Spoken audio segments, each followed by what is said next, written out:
ఇప్పుడెలా ఉంది గుండమ్మా? కొంచెం కళ్ళు తిరుగుతున్నట్టుగా ఉందండి. అమ్మా అమ్మా పల్లవి, నువ్వేంటిలా?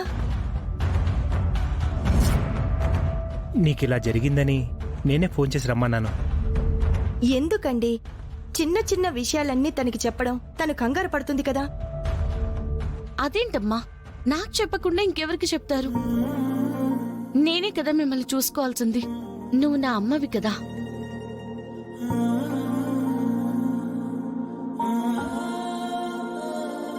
నాన్న, అమ్మకెందుకు సడన్ గా ఇలా అయింది? రాత్రి ఒక స్వామీజీ గురించి వివరాలు తెలిసాయమ్మా.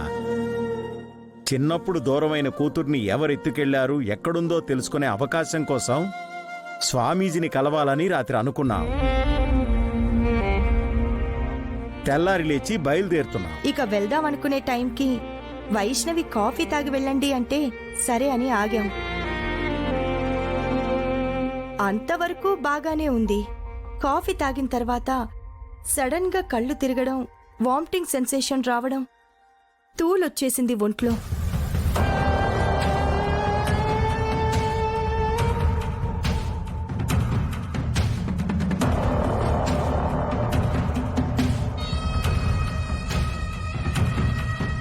సరే అమ్మా, మీరు స్వామీజీని కలుద్దురు కాని.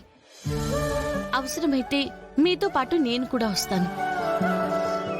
ప్రస్తుతం నీ ఆరోగ్యం సరిగ్గా లేదు కదా. అప్పటి వరకు కాస్త స్థిమితంగా ఉండు. ఆరోగ్యం కుదుట పడ్డాక ఇద్దరం కలిసి వెళ్దాం. అసలు దొంగలెవరో, మీ కూతురు ఎక్కడుందో తెలుసుకుందాం.